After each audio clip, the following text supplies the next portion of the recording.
আসসালামু আলাইকুম প্রিয় দর্শক, অন্য মঞ্চের আলাপ চাইতায় আপনাদের সকলকে আমন্ত্রণ জানাচ্ছি। ধন্যবাদ মাসুদ ভাই, ধন্যবাদ যারা এই প্রোগ্রামটি আজকে দেখছেন। মাসুদ আপনি, এটা তো চিকেন নেক নিয়ে তো কথাবার্তাটা চলতেছে প্রায় 2 বছর ধরে। আর সেখানে আমাদের মতন একটা দেশ যেটা ওই ভারতের লোকজন যুদ্ধ করার দরকার না, ওরা এট এ টাইম যদি মার্চ করে পায়ের তলায় পড়েই মরে যাবো আমরা 18 কোটি, আর এদের 140 কোটি। এদের জায়গা জায়গা আমরা ভাগ করে দিব, আমরা খায়া ফেলাবো, এই করবো সেই করবো, এগুলা বলে। তো এরপরও যে ভারত যে এতদিন ধরে আমাদের মারে নাই, এটাই সগর। এই ধরনের কথা আপনি আপনার বাড়িতেই যদি বাড়িতে কেউ এসে কয় যে আমি তোমার বাড়ি ভেঙে দিব, তোমার বাড়ির জায়গা দখল করবো, তখন আপনি কি করবেন? আপনি তো ফিরবেন। সেটা ভারত এখনো মারে নাই। এরপরও ভারত চুপ ছিল, কথা বলে নাই, মাঝে মধ্যে টুকটাক কিছু বলছে, কিন্তু এরপরও এদের মুখের লাগাম নাই। প্লাস্টিকের মুখ এটার ছাড়ে না, সুতরাং তা লাগছে। সুতরাং অমিত শাহ আজকে বলছে, এখন এটা যদি কারো খারাপ লাগা থাকে তাহলে আমি বুঝি না যে খারাপ কেন লাগে। এখন অমিত শাহ যদি এটা বলে যে ঠিক আছে তোমরা তো এদিকে চিকেন নেকের এখান দিয়ে দখল করবা, তার সাথে আমরাই বাংলাদেশকে 3 টুকরা করে 2 টুকরা আমরা নিয়ে যাব, ওইদিকে ফেনী থেকে টেকনাফ আর এদিকে রাজশাহী রংপুর ডিভিশন পুরোটা আমরা নিয়ে যাবো, তখন আপনাদের কেমন লাগবে বা আমাদের কেমন লাগবে? তো কথাটা এরকম না। সুতরাং অমিত শাহ যা বলছে তা আমার হিসাবে খারাপ বলা নেই, তার সমস্ত বাড়াবাড়ির কিছু সীমা আছে। ভাই আপনি ঠিক আছে, আপনি ইন্ডিয়ারে দেখতে পারেন না, ইন্ডিয়ার প্রতি আপনার বিদ্বেষ আছে, আপনি কাঁটাতারের বেড়া দিয়ে দেন, চতুর্দিকে চতুর্দিকে কাঁটাতারের বেড়া দিয়ে দেন, যা ভাই আমি তোমাগুলোকে সম্পর্ক এরকম না। খানা দানাও তাদের কাছ থেকে আইনা খাইতে হবে, আবার যাইয়া তাদের সাথে পংটামিও দেখাবেন, গায়ের জবরদস্তিও দেখাবেন, তো এটা কি হয় নাকি? কারণ এক জায়গায় তো দুই জিনিস হয় না।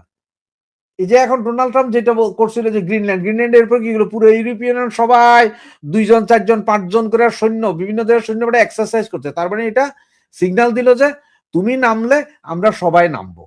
মাসুদ ভাই, আমার একটা কথা, আমি এটা বারবার যেখানেই যাই সেখানেই বলি, ভাই সীমান্ত হত্যা, সীমান্তে ফকিন্নিরা তোরা যাস কেন?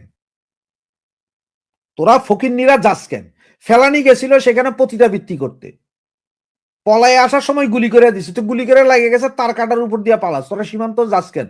চোরা চালান, গরু চুরি, মুরগি চুরি, হাঁস চুরি, মাছ চুরি, ডাইল চুরি, তারপর আপনার ফেন্সি ডিলের আনেন, সব তো বাঙালি করে। ইন্ডিয়ানরা আসে সীমান্তে চোরা চালান করতে, তো চোরা চালান মরে, এটা নিয়ে আবার কথাবার্তা কিসের? আর আগ্রাসন বলতে কি বুঝেছেন? আগ্রাসন তো ভারত সারা পৃথিবীতে করে ফেলাইছে। এই যে আগামী 6 মাস পরে বুঝবেন আপনারা আগ্রাসন কাকে বলে, কত প্রকার কি কি। এই যে এফটিএটা সাইন করলো ইউরোপের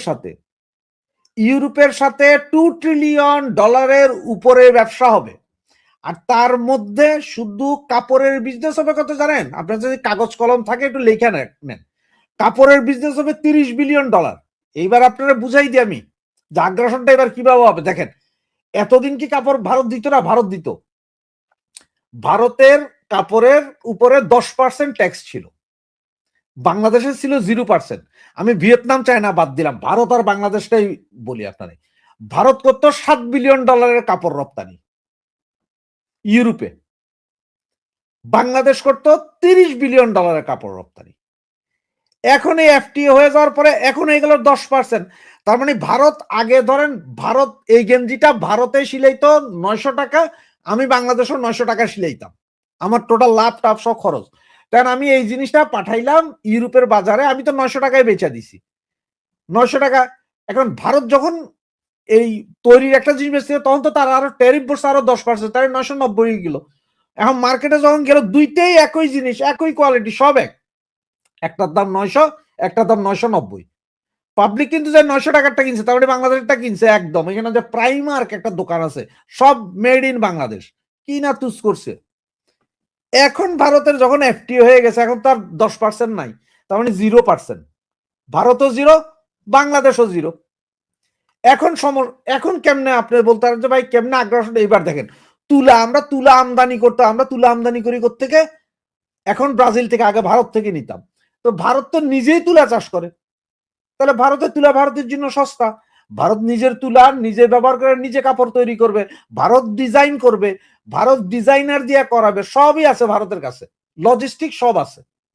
তাহলে ভারতের মালটা আমার দেশের মালের চেয়ে কম যাবে। আর একটা জিনিস দেখেন, $30 বিলিয়ন কাপড় রপ্তানি করতো বাংলাদেশ, যার কারণে একটা ইন্টারন্যাশনাল মানদণ্ড আছে, $1 বিলিয়ন কাপড় যদি রপ্তানি হয় সেখানে 1 লক্ষ লোকের কর্মসংস্থান হয়। 1 বিলিয়ন ইকুয়াল টু 1 লাখ। এখন বলে কেমনে ভাই, গার্মেন্টস এর শ্রমিক থেকে শুরু করে ওই মাল টানা, মাল কাটা, ওই ট্রান্সপোর্ট, এগুলো সব কিন্তু এক সেক্টরটা মিলানো। তাইলে আমাদের 30 লক্ষ শ্রমিক কাজ করতে $30 বিলিয়ন কাপড় রপ্তানিতে। সেই সুযোগটা এখন ভারত নিবে। ভারতের কাছে তো সবই আছে, পাবলিকও আছে, সবকিছু আছে। তো এখন যে এই যে আপনার ইউরোপের মার্কেটটা হারাইবো বাংলাদেশ, কি করবেন? আপনার কয় লাখ টাকার মাল যায় আমেরিকাতে, আমেরিকার লোকের ট্রিটি করে আসছেন যে 25%, ভারত তো দামই দিল না এটারে। ইউরোপের সাথে হয়ে গেছে, তারা এখন সব কাপড়, এবং স্পেশালি ওরা খুব আলোচনা করছে যে কাপড় নিয়ে, এবং আগামী 2027 সালে, এই বছর বাদ দেন, আগামী বছর বাংলাদেশ যাবে গা ওই যে উন্নয়নশীল রাষ্ট্র থেকে উপরের দিকে, তখন কিন্তু আবার 10% ট্যাক্স বসে যাবে বাংলাদেশের উপর। ভারতের সাথে যে দীর্ঘমেয়াদী চুক্তি হলো এফটিএ। এখন আপনার ভারতের আগ্রাসন, আগ্রাসন কোন আগ্রাসন? তো যেটা যেটা আপনার কাছে আগ্রাসন মনে হয় এটা চালাইয়েন না, আপনি ওইটা আইনেন না। ভারতের সাথে ওইটাই বললাম, বর্ডার সব সিল করে দেন, কূটনীতিক সম্পর্ক ছিন্ন করে দেন না, তাই তো শেষ ভাই। দরকার আছে শুধু শুধু কেন আগ্রাসন আগ্রাসন, ওই ভারত মারে, ওই ভারত এই করে, সম্পর্কই ছিন্ন করে দেন না, অসুবিধা কি আছে? কত যে আমাদের দেশের অবস্থা কি জানেন, ওই যে এই বিয়ে করেন বউ জামাই সারাদিন ঝগড়া করে, ঝগড়া কইরা এরপরে এখন ওই জামাইয়ে যায় কবে কি বউ বেয়াদব, বউ ওই বউ সেই, ওর বাড়ি খারাপ, হ্যান খারাপ ত্যান খারাপ। আবার ঠিক ওই রাতের বেলা ঘুমানোর সময় 2 রান ফাঁক করে ওনে সেজদা দেওয়া শুরু করে। আমাকে বাঙালিকে অবস্থা যে সেম। এদের কাছে ভারতের সব খারাপ, কিন্তু যে ভারতের খানাগুলাই না খাইতে খুব মজা, ভারতের মালগুলা ব্যবহার করতে খুব মজা। এমনি সারাদিন ভারত বিদ্বেষী গালাগালি। কিছু কিছু হুজুর আছে দেখেন, যে ওই যে মিষ্টি খাইতে, ওই সবচেয়ে ভালো মিষ্টি ছানার মিষ্টি হয় কোন হিন্দুর দোকানে, সেই মিষ্টি আইনা খাইব, কিন্তু গাইল দিতে আবার হিন্দু করে গাইল দিব। তা আমাকে বাঙালিকে অবস্থা হয়েছে যে শীতের ওয়াজ, মানে গরমের ওয়াজ শীতে করে ফেলায়। মানে ওই মহিলাকে খাতা গায়ে দিয়েন না, এই ওয়াজ আসছিল গরমকালের, উনি যে শীতকালে কইরা বইছে। এখন বেচারা যখন ঘুমাইতে গেছে আর খাতা দেয় না, কয় কে খাতা দেশ থাকে, কয় সব তো আমার ঘরে খাতা তো সব মহিলাকে গায়ে কাপড় দিয়েছিলেন না, আপনার ঘরে দিমু কেমনে, আপনি তো হবে না। কয় যে পরে কয় যে না না না না, এখন শীতের ঠেলায় পরে কয় যে না, এটা কিছু কিছু ক্ষেত্রে আবার জায়েজ আছে, মহিলাও কাপড় কিছু কিছু ক্ষেত্রে খাতা শিলে জায়েজ আছে। 3 মাস কোনো মহিলা না পড়লে এটার মহিলার কাপড় থাকে না। এই হচ্ছে যে আমাকে অবস্থা। গত কয়েক ঘন্টায় বাংলাদেশের রাজনীতিতে নারী নেতৃত্ব নিয়ে ঝড় বয়ে যাচ্ছে, দেখা দিয়েছে বিতর্ক। 2026 সালের 12ই ফেব্রুয়ারি বাংলাদেশে 13তম জাতীয় সংসদ নির্বাচন অনুষ্ঠানের প্রাককালে রাজনৈতিক অঙ্গন যখন উত্তপ্ত, ঠিক সেই মুহূর্তে জামাত ইসলামের আমিরের একটি সোশ্যাল মিডিয়া পোস্ট এবং নারী নেতৃত্ব নিয়ে দলটির অবস্থান নতুন করে এক জাতীয় আদর্শিক বিতর্কের জন্ম দিয়েছে। জামাত ইসলামের আমির ডক্টর শফিকুর রহমানের ভেরিফাইড এক্স হ্যান্ডেল অ্যাকাউন্ট থেকে কর্মজীবী নারীদের বিষয়ে করা একটি পোস্ট নিয়ে তুমুল শোরগোলের মধ্যেই তিনি ও তার দল জানিয়েছেন ওই অ্যাকাউন্টটি শনিবার বিকেলে কিছুক্ষণের জন্য হ্যাক হয়েছিল এবং সেই সময়ের মধ্যেই ওই পোস্টটি করা হয়েছে। জামাত ইসলামী বলছে ওই পোস্টটি তারা করেননি, বরং বিষয়টি তাদের দৃষ্টিতে পড়ার পর তারা মাত্র 45 মিনিটের মধ্যে অ্যাকাউন্টটি হ্যাকারদের নিয়ন্ত্রণ থেকে নিজেদের নিয়ন্ত্রণে নিতে পেরেছিলেন। তবে এই পোস্টটি নিয়ে সারা দেশে তুমুল সমালোচনা দেখা দিয়েছে। বিবিসি বাংলার খবরে বলা হয়েছে, আইডি হ্যাক করে বিতর্কিত পোস্ট দেওয়ার পর আবার আইডি নিয়ন্ত্রণ ফিরে পাবার যে দাবি জামাত ইসলামী করেছে তা নিয়েও বিতর্ক তৈরি হয়েছে। সামাজিক মাধ্যমে অনেকেই প্রশ্ন তুলেছেন, আদৌ অ্যাকাউন্টটি হ্যাক হয়েছিল কিনা, হলে এত তাড়াতাড়ি কিভাবে উদ্ধার হলো। রাজনীতির মাঠে জামাতের একসময়ের মিত্র বিএনপি 9 ঘন্টা পর আইডি হ্যাকের দাবি করার যৌক্তিকতা নিয়ে প্রশ্ন তুলেছে। ওই পোস্টে কর্মজীবী নারীদের অবমাননা করা হয়েছে অভিযোগ করে এর বিরুদ্ধে বিক্ষোভ মিছিল করেছে বিএনপির সহযোগী সংগঠন ছাত্রদল। সামাজিক মাধ্যমে এ নিয়ে অনেকের সমালোচনার মুখে পড়েছেন জামাতের আমির। বিকেলে নির্বাচন কমিশনের সংগঠনটির নারী প্রতিনিধিরা দাবি করেছেন, ইসলামিক দল হিসেবে জামাতের শীর্ষ নেতৃত্বে নারীদের দেখা যাবে না। যেমনটা কয়েকদিন আগে জামাতের আমির আল জাজিরাকে দেওয়া সাক্ষাৎকারে দাবি করে বলেছিলেন, দেশের শীর্ষ পর্যায়ের নেতৃত্ব নারীর হাতে থাকা ইসলাম ধর্ম অনুমোদন দেয় না। প্রশ্ন হলো, জামাতের এই দাবি ইসলামের দৃষ্টিতে কতটুকু গ্রহণযোগ্য? মুসলিম সালতানাতের ইতিহাসে 17 জন মুসলিম রানী আছেন যারা কোনো রাজার অলংকার মার্কা রানী ছিলেন না। তারা ছিলেন সার্বভৌম শাসন ক্ষমতার অধিকারী। তাদের অনেকের নামে মাওলানারা মসজিদে খুতবা দিতেন। তাদের কারো কারো নিজের নামে মুদ্রাও ছিল। এমনকি ওই সময় খলিফারা কোনো নারী নেতৃত্ব হারাম বয়ানে বিশ্বাস করেননি।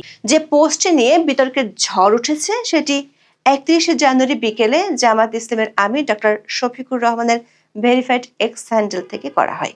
পোস্টটিতে নারীদের সামাজিক অংশগ্রহণ এবং আধুনিক কর্মপরিবেশ নিয়ে অত্যন্ত কঠোর ও রক্ষণশীল মন্তব্য করা হয়। পোস্টের ভাষ্য অনুযায়ী, আধুনিকতার দোহাই দিয়ে নারীদের যখন ঘরের বাইরে আনা হয় তখন তারা মূলত শোষণ, নৈতিক অবক্ষয় এবং নিরাপত্তার অভাবের সম্মুখীন হয়।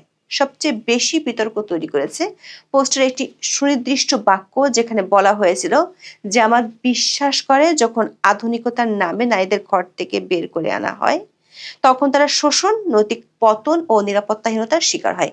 এটি প্রস্টিটিউশন বা দেহ ব্যবসার একটি ভিন্ন রূপ ছাড়া আর কিছুই নয়। পোস্টটিতে আরো দাবি করা হয়েছে, নারীর প্রশ্নে জামাতের অবস্থান বিভ্রান্তিকর বা অনুশোচনামূলক নয়, এটা নীতিগত। জামাত ইসলামী মনে করে না নারীদের নেতৃত্বে আসা উচিত। জামাতে এটা অসম্ভব, আল্লাহ এটা অনুমোদন করেন না। মুহূর্তের মধ্যে এটি সামাজিক মাধ্যমে ছড়িয়ে পড়ে এবং এ নিয়ে তীব্র সমালোচনা তৈরি হয়। এই উগ্র ও অবমাননাকর ভাষা ব্যবহারের ফলে সুশীল সমাজ, নারী অধিকার কর্মী এবং সাধারণ মানুষের মধ্যে তাৎক্ষণিক ও তীব্র ক্ষোভের সঞ্চার হয়। বিশেষ করে দেহ ব্যবসার সাথে কর্মজীবী নারীদের তুলনা করাকে বাংলাদেশের প্রগতিশীল সমাজ অত্যন্ত অসম্মানজনক হিসেবে বিবেচনা করে। পরে মধ্যরাতে জামাত ওই অ্যাকাউন্ট থেকে জানায় যে দলটির আমিরের এক্স অ্যাকাউন্ট হ্যাক হয়েছিল। শনিবার রাত 12:40 জামাত ইসলামের ভেরিফাইড পাতায় এক সংবাদ বিজ্ঞপ্তিতে জামাত জানায়, অত্যন্ত সমন্বিত পদ্ধতি ব্যবহার করে হামলাকারীরা সাময়িকভাবে আমিরের জামাতের এক্স অ্যাকাউন্টে নিয়ন্ত্রণ নেয়, তবে দ্রুত পদক্ষেপ এবং বিদ্যমান নিরাপত্তা ব্যবস্থার মাধ্যমে তাদের সাইবার টিম অল্প সময়ের মধ্যেই নিয়ন্ত্রণ ফিরে পেতে সক্ষম হয়। ফলে অন্যান্য অ্যাকাউন্ট এবং প্ল্যাটফর্মের নিরাপত্তা নিশ্চিত করা সম্ভব হয়েছে। বিজ্ঞপ্তিতে জানানো হয়, এই পোস্ট বা কন্টেন্ট আমিরের জামাতের কোনো বক্তব্য, মতামত বা অবস্থানকে প্রতিফলিত করে না। এটি সম্পূর্ণ মিথ্যা ও বিভ্রান্তিকর। বিষয়টি নিয়ে শনিবার মধ্যরাতে হাতিরঝিল থানায় জিডি করেছে জামাত। জিডিতে শফিকুর রহমানের ভেরিফাইড এক্স হ্যান্ডেল হ্যাক করে নারী অবমাননাকর পোস্ট দেওয়ার অভিযোগ আনা হয়েছে। রবিবার দুপুরে দলটির পক্ষ থেকে এ বিষয়ে সংবাদ সম্মেলন করা হয়েছে। এতে এহসানুল মাহবুব জুবায়ের বলেছেন, তাদের দলের আমিরের এক্স অ্যাকাউন্ট ষড়যন্ত্রমূলকভাবে কে বা কারা হ্যাক করেছে, এগুলোর সাথে বিশেষ দল ও তাদের সাইবার টিমের কিছু লোক জড়িত রয়েছে বলে তারা মনে করেন। সংবাদ সম্মেলনে অভিযোগ করা হয়, রাষ্ট্রপতির কার্যালয়ের একজন সরকারি কর্মকর্তার ইমেল ব্যবহার করে এই সমস্যা তৈরি করা হয়েছে। হতে পারে ওই কর্মকর্তাও ভিকটিম।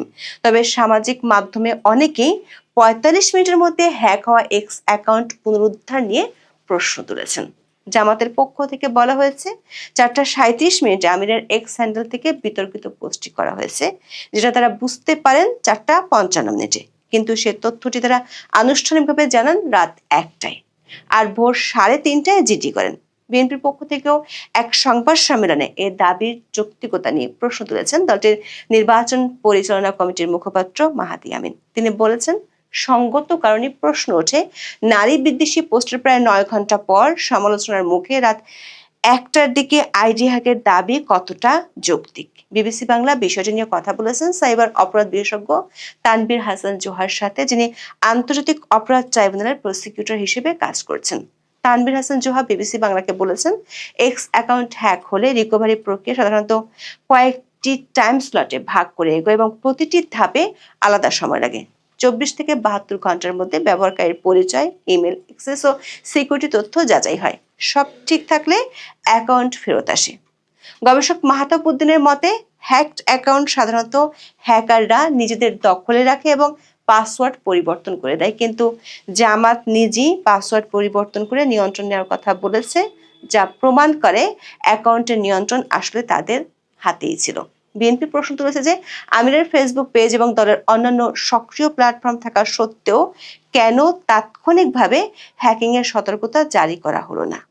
এছাড়া পোস্টের ভাষা ও অন্তর্নিহিত দর্শন আমিরের সাম্প্রতিক আল জাজিরার সাক্ষাৎকারের সাথে অনেকাংশে মিলে যাওয়ায় অনেকেই মনে করছেন তীব্র প্রতিক্রিয়ার মুখে দলটি এই সেফ এক্সিট হিসেবে হ্যাকিং এর কথা বলেছে।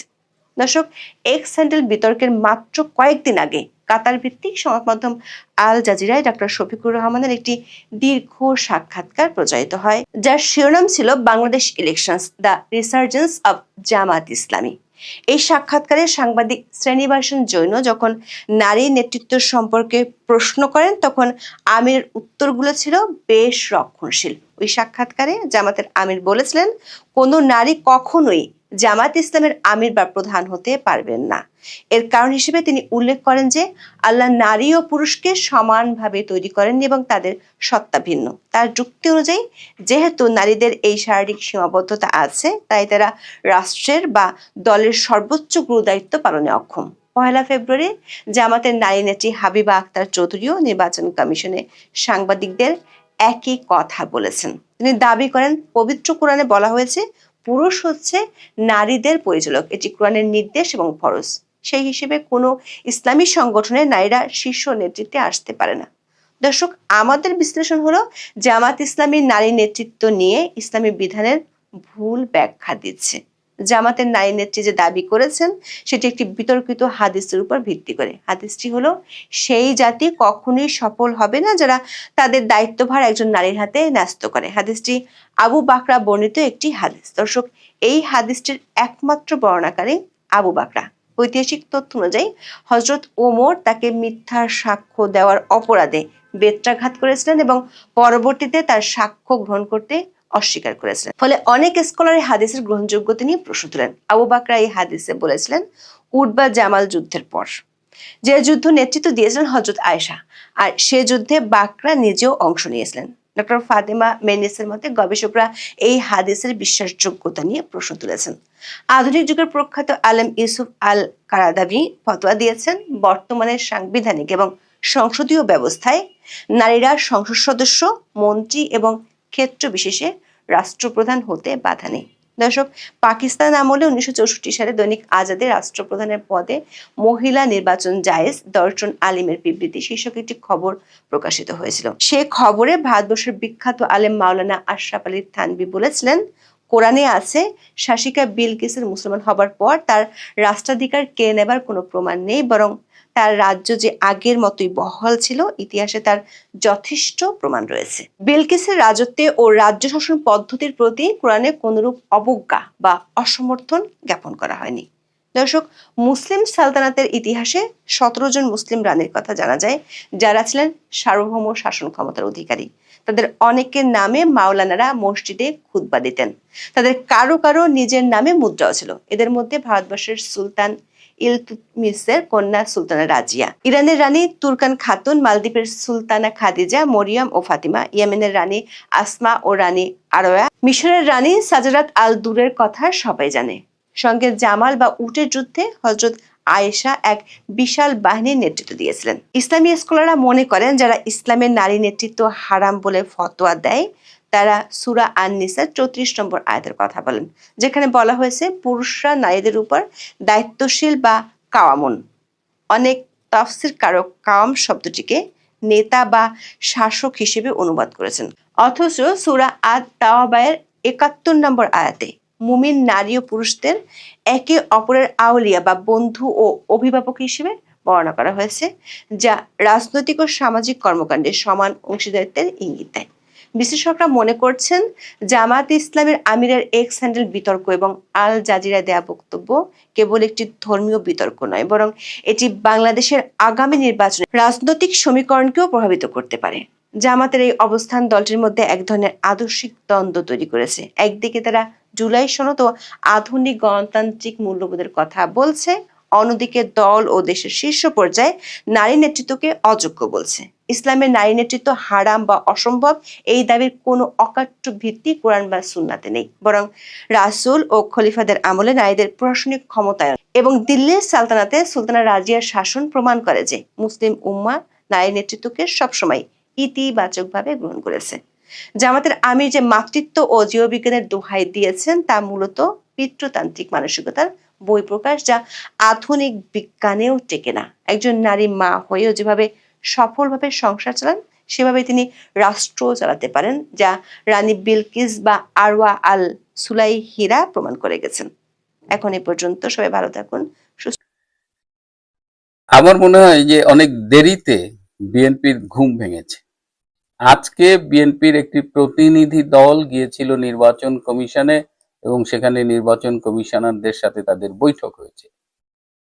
সেই বৈঠক শেষে তারা সাংবাদিকদের সাথে কথা বলেছে। আমরা কিন্তু অনেক আগে থেকেই বলছিলাম যে এবার জামাত টার্গেটেড সিটে অ্যাবনর্মাল ভোটার মাইগ্রেশন করিয়েছে।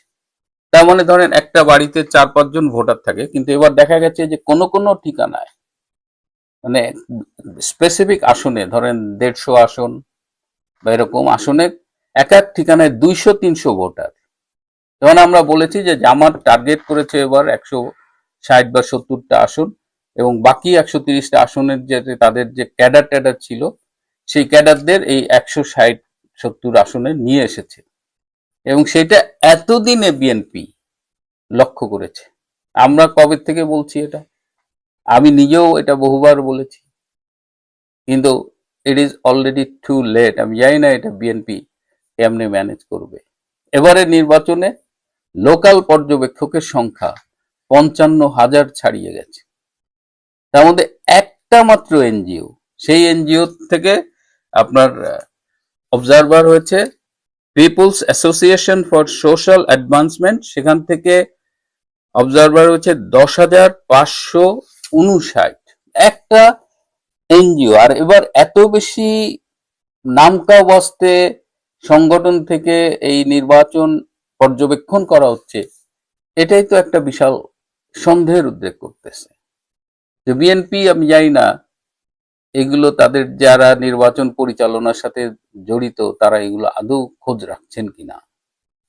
আবার এবার নির্বাচনে আইন শৃঙ্খলা রক্ষাকারী বাহিনী বলতে আমরা যেটা বুঝি পুলিশ, বিজিবি, র্যাব বা আর্মি কিছুটা দায়িত্ব পালন করবে, কিন্তু এবার আইন শৃঙ্খলা রক্ষাকারী বাহিনী নামে আরো কিছু মানে বিভিন্ন নাম ছোটখাটো সংগঠন সংস্থাকে ঢুকানো হচ্ছে। স্কাউটরা থাকবে, বিএনসিসি যে ন্যাশনাল ক্যাডেট কোর তারা থাকবে। তো এগুলো তো সাধারণত থাকে না, কিন্তু এগুলো জামাত যেভাবে ডক্টর ইউনূস প্রশাসন সব মিলে যে একটা ইলেকশন ইঞ্জিনিয়ারিং করার চেষ্টা করছে, এটা তার একটা অংশ। এছাড়া প্রত্যেকটা আসন কেন্দ্রিক শান্তি কমিটি গঠিত হচ্ছে। এই শান্তি কমিটি বললেই তো আমাদের 71-এর রাজাকারদের কথা মনে পড়ে যে তারা এই শান্তি কমিটিগুলো গঠন করেছিল। এই জামাত, এই পাক হানাদার বাহিনী এরা মিলেই তো এই রাজাকার মুসলিম লীগের এদের দিয়ে কিন্তু শান্তি কমিটি হয়েছিল। তো এবার নির্বাচনে সেই শান্তি কমিটি হবে। তাহলে নির্বাচন এমনিতেও আওয়ামী লীগ নাই, 50% নাই, সুতরাং এই নির্বাচন বিতর্কিত। এই নির্বাচন একেবারে যে সার্বজনীন গ্রহণযোগ্য নির্বাচন হবে সেই সুযোগ তো নাই। তারপরেও যা হচ্ছে সেখানে জামাত তার মতো করে ইলেকশন ইঞ্জিনিয়ারিং করছে। আর বিএনপি মোটামুটি এই 17 মাস ব্যস্ত ছিল, টেম্পু স্ট্যান্ড, চাঁদাবাজি, নির্যাতন, ধর্ষণ, যা যা করা যায় এগুলো করছে, মিথ্যা মামলা বাণিজ্য। আর এখন তাদের কথাবার্তা ব্যবসা দেখলে মনে হয় তারা ক্ষমতায় চলে গেছে, কিন্তু তলে তলেতে জামাত একেবারে গোড়া কেটে দিচ্ছে সেই হুঁশটা নাই। এই যে একটা গণভোট হবে, এই গণভোট নিয়ে বিএনপির অবস্থান কি?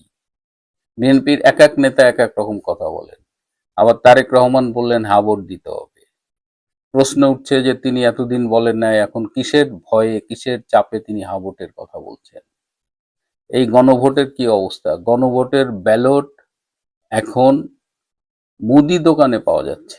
এই যে স্ক্রিনে দেখেন, এই ব্যালটটা আমাকে ঢাকা থেকে একজন পাঠিয়েছে যে মুদি দোকানে ব্যালট পাওয়া যাচ্ছে। তো গণভোট এর রেজাল্ট কি হবে আপনারা বুঝতে পারতেছেন? যে শুধু যে গণভোট ইঞ্জিনিয়ারিং হবে এমন তো কোনো কথা নেই। জামাত তো তার মতো করে এই সংসদ নির্বাচনেও ইঞ্জিনিয়ারিং করবে এবং কারচুপিগুলো এত ওয়েল প্ল্যান